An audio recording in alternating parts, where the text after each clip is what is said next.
They put what in my milk? People once drank milk preserved with the same chemical used to preserve dead bodies. I'm serious. In the late 19th century, if you bought a bottle of milk in a major American city, there was a good chance it contained formaldehyde, the same stuff funeral homes use for embalming. And the government let it happen. Let me back up. Because this isn't just about one chemical. It's about a system that put profit before people and the shocking experiment that finally forced it to change. In the late 1800s, American cities were growing fast. Millions of workers were moving from farms to factories, and they needed food, cheap food. And food manufacturers saw an opportunity. Here's how it worked. Milk was expensive to produce cleanly, but if you watered it down, sometimes with pond water or even sewage, you could make a lot more money. The problem was, watered down milk looked terrible. It was bluish gray and thin, so dairymen added chalk or plaster dust to whiten it back up. Then they skimmed off the cream and sold it separately. To replace the cream that had been removed, they floated pureed calf brains on top of the milk.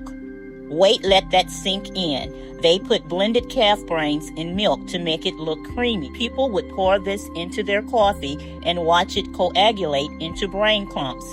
And they had no idea what they were drinking because there were no labels, no ingredient lists, and no laws regulating any of it. Don't believe me? Go and read the article on Atlantic.com called When Milk Was Full of Calf Brains by Deborah Blom. The link will be in the description. But the calf brains weren't the worst part. Because all that watering down meant the milk would spoil quickly. And dairymen needed a solution. Their solution was formaldehyde.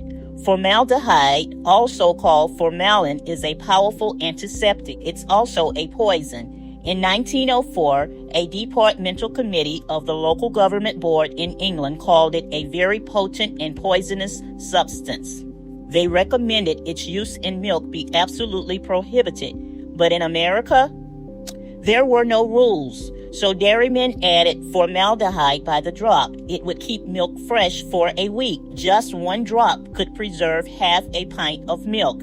And it had a slightly sweet taste, so it helped disguise the fact that the milk was already going bad.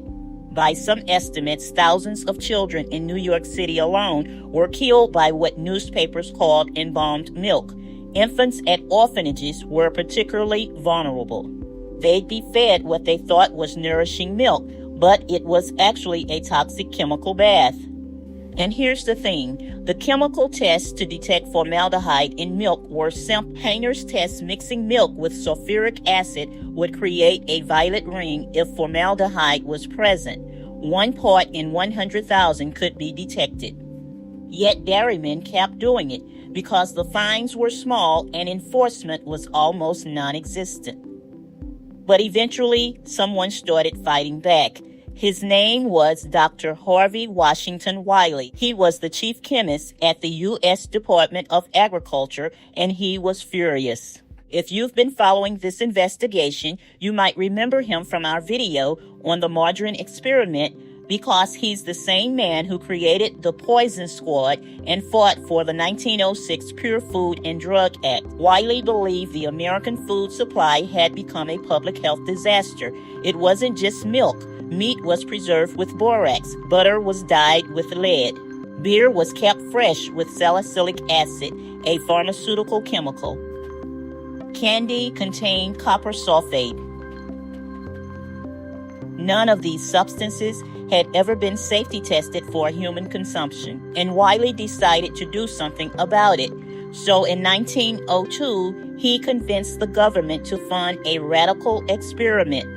He recruited a group of young government workers and offered them free meals 3 times a day, 7 days a week. Half of them would have to eat capsules filled with whatever preservative Wiley was testing. They became known as the Poison Squad. They became known as the Poison Squad. The experiment got huge newspaper coverage, and the results were horrifying.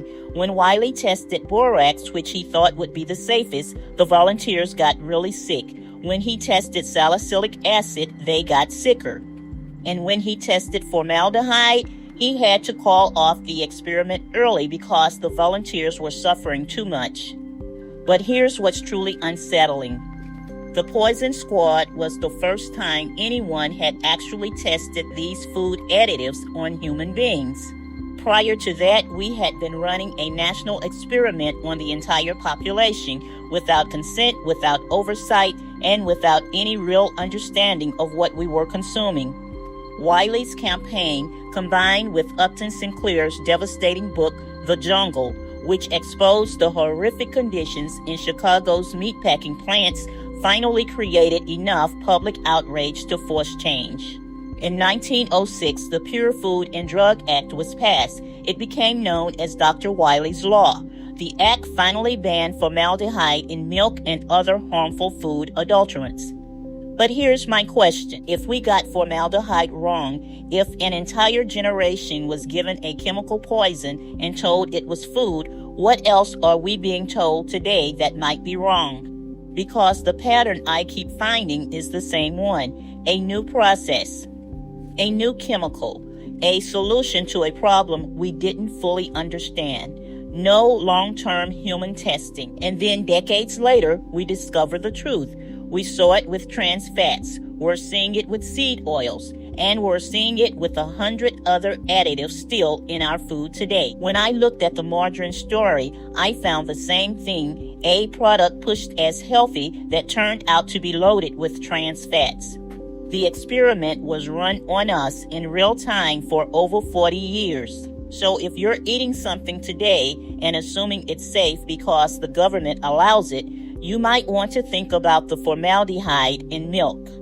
And if you want to know what else we're getting wrong, maybe we should start looking at what the government is telling us is safe right now. Because I have a feeling we're going to see a lot more stories like this one. The formaldehyde in milk lasted for decades. And the people who allowed it never faced consequences. They just moved on to the next problem and the next solution. So I'll keep investigating. And I'll keep asking the questions you might not have thought to ask yet. So before we go, I want to be straight with you. These videos do not circulate well in the algorithm. YouTube doesn't always push deep investigative content like this. But it's important, and if you found this story valuable, I want to ask you for a small favor. If you've been watching this far, you're clearly the kind of person who cares about what's really in your food, and I need more people like you in this community. So here's what I'm asking. Hit that like button. Leave a comment, even if it sounds small, but it tells the algorithm that this content matters. It tells YouTube that people want to see more investigations like this one.